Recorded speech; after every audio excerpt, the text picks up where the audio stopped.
लगाओ उसको। हाँ देखो यहाँ ये थोड़ा सा पोर्शन राइट साइड में आता है, ज़्यादातर पोर्शन क्या होता है लेफ्ट साइड में। देखना कि इस लंग्स में कोई भी नोच नहीं है, लेकिन इस लंग्स में क्या है कार्डियक नोच बना हुआ है, ठीक है।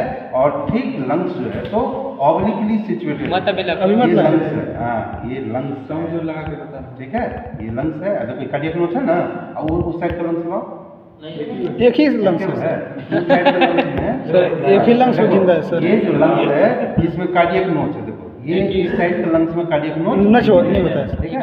ये इसीलिए कार्डियक नोच है, ये जो पोर्शन है इसी में कार्डियक नोच है। Heart is obliquely situated in the chest, ठीक है। अब यहाँ पर क्या होता है, ये हो गया तुम्हारा पल्मोनरी आर्टरी, ये हो गया क्या आर्च ऑफ एरोटा। देखो आर्च ऑफ एरोटा क्यों कहते हैं, ये सिस्टमिक एरोटा है और इसके 3 ब्रांच हो जाता है, एक असेंडिंग, एक आर्च, एक डिसेंडिंग। कितने ब्रांच हो गए? 3। जो तुम्हारा ये एरोटा है, इस एरोटा का कितना डिवीजन होता है? Ascending thoracic aorta, descending thoracic aorta और आर्च ऑफ एरोटा। ये सिस्टमिक एरोटा है। क्या है ये? सिस्टमिक एरोटा का कितने डिवीजन हुआ? 3। एक हो गया असेंडिंग, आर्च एंड डिसेंडिंग। देखो और ये असेंडिंग वाला जो है, ये असेंडिंग आर्च ऑफ एरोटा जो ही ऊपर चलेगा, इसी का डिवीजन होता है कोरोनरी आर्टरी। कोरोनरी आर्टरी किसको सप्लाई करती है? Right and left coronary artery supply to the heart. वो खुद हार्ट को सप्लाई करती है, क्योंकि हार्ट सबको भेज रहा है। रुको बता, ये जो है ये क्या है? सिस्टमिक एरोटा का 3 डिवीजन हो गया। जो ऊपर की ओर चल रहा है तो इसको असेंडिंग बोलेंगे। मचान जो बना लिया ऊपर की ओर जाकर के फिर ऐसे नीचे की ओर बनेगा आपको, है ना। तोड़ना मत जी, तो पूरा फाइन लग जाएगा। ठीक है। देखो यहाँ पे सबसे पहले ये जो खुल गया, देखो यहाँ ये जो है ऊपर से क्या है और ये पीछे से क्या है, ये देखो ये लेफ्ट ऑरिकल इधर आ गया और राइट ऑरिकल किधर आता है? ये हो गया वेंट्रिकल, ये हो गया वेंट्रिकल। इसी के ऊपर जस्ट इसी वेंट्रिकल के ऊपर क्या होता है? देखो यहाँ पर ये जो देख रहे हैं ना, यही सिस्टमिक सर्कुलेशन में, यही पल्मोनरी आर्टरी में घुसता है। Ascending thoracic aorta, systemic aorta divide into 3 parts और एक को क्या कहते हैं? असेंडिंग, दूसरा आर्च, तीसरा डिसेंडिंग। असेंडिंग थोरेसिक एरोटा का डिवीजन कौन होता है? Coronary, right and left coronary artery, ठीक है। Right and left coronary artery के भी 5 डिवीजन है, इनफंडिबुलर डिवीजन, मार्जिनल डिवीजन, ऐसा करते हैं उसको 5 को, ठीक है।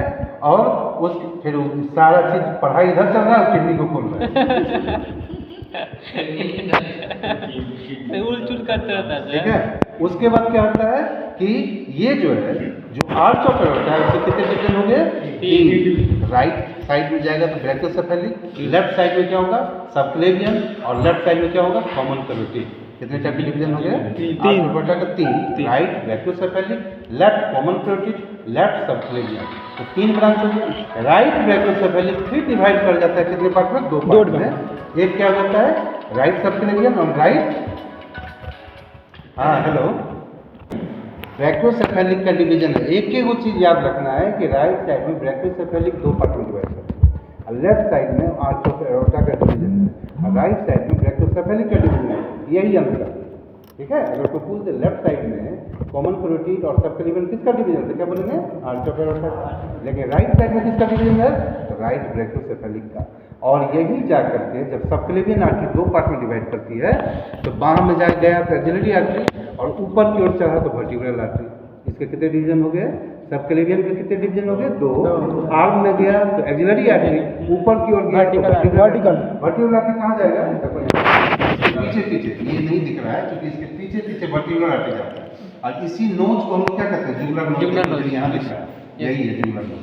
देखो दोनों साइड से ये जुगुलर वेन है, देख रहे हो ना? एक्सटर्नल जुगुलर वेन, यहाँ जाकर के इंटरनल जुगुलर वेन मिलेगा। देखो यही है जुगुलर नोज, ठीक है। मर जाएगा सर। यहाँ पर ट्रैकिया का पल्सेशन सब फिल होगा। यहाँ पर ट्रैकिया जो है तो यहाँ पर ट्रैकिया फील हो जाएगा, ठीक है। उसके बाद ये देखो यही वेन, ये एक्सटर्नल जुगुलर वेन है। इसके जस्ट नीचे से ये जो आर्च ऑफ एरोटा तुमको बताए थे ना? Yes sir. Common carotid Art of aorta. ये नेक रीजन में जो पहुंचा है इसको क्या कहते हैं? इस ट्रायंगल को क्या कहते हैं? ये कैरोटिड ट्रायंगल। Carotid. इस ट्रायंगल को क्या कहते हैं? दोनों साइड से देखो, यही कैरोटिड ट्रायंगल है। यहाँ पर कैरोटिड ट्रायंगल में 3 वो होते हैं, एना सर्वैक्युलिस, उसके बाद कहते हैं कॉमन कैरोटिड आर्टरी, ठीक है। और यही कौन सा एंगल को क्या कहता है? कैरोटिड ट्रायंगल में। और सिंपैथेटिक नर्व फांसी लगाने के बाद यही फांसी लगाएंगे तो यहाँ पर हवाई बोन टूट जाएगा, ये ट्रैकिया क्लच दब कर जाएगा जाएगा। ना, और पीछे से जो एटलस वर्टिब्रा होता है, जहाँ पर गर्दन तुम्हारा घूम रहा है, ये देख रहे हो ना, ये जो पहला एटलस वर्टिब्रा है जिसका गर्दन, ठीक है, तो इसी साइड जो है यहाँ होता है फर्स्ट एटलस वर्टिब्रा कहाँ है? ये, ठीक है। और इसी जगह ये दोनों साइड से वर्टिब्रा चढ़ के यहाँ जो बनाया सर, उसको क्या कहते हैं हम लोग? Vascular artery. ब्रेन में घुसने वाला 2 आर्टरी है, vertebral artery. Vertebral artery is division of subclavian artery, right and left दोनों subclavian artery feet posteriorly region से कहाँ चला जाता है? देखो यहाँ पे, ये जो ये दोनों साइड से देखो, यही दोनों साइड से इधर जा रहा है, ऊपर जाकर के यहाँ बनाता है वेस्कुलर आर्टरी, ठीक है। दोनों वर्टिब्रल आर्टरी आपस में जुड़ करके क्या बनाता है? Vascular artery. ये तुमको कहाँ मिलेगा? हम लोग जब पढ़ते हैं सर्किल ऑफ विलेज, यानी blood brain supply. Circle of village का मतलब ब्लड ब्रेन सप्लाई करेंगे तो उसको पता चल जाएगा कॉमन कैरोटिड आर्टरी और वर्टिब्रल आर्टरी, यही 2 आर्टरी का ब्रांचेज हमारे ब्रेन में सप्लाई करती है, और कोई फलन में आर्टरी नहीं पहुँचता, ठीक है। अब करने का मतलब है कि कॉमन कैरोटिड आर्टरी को 2 पार्ट में डिवाइड किया, जो एक्सटर्नल है, इंटरनल। एक्सटर्नल कैरोटिड आर्टरी कितने डिवीजन में तुम लोग बताए थे ना? कितना डिवीजन? 4 पार्ट और 8 ब्रांच दिया। 4 पार्ट में जो पहला एंटीरियर ब्रांच है वो कितना ब्रांच देता है? एंटीरियर 3, सुपेरियर थर्वाइड, ठीक है। उसके बाद फेशियल एंड लिंगुअल, फेशियल ठीक है। ऐसे करके टोटल 8 ब्रांच है। पोस्टीरियर पार्ट भी 2 ब्रांच देता है, मीडियल पार्ट क्या देता है? असेंडिंग फैरेंजियल देता है, ठीक है। चलो टाइम हो गया। आप लोग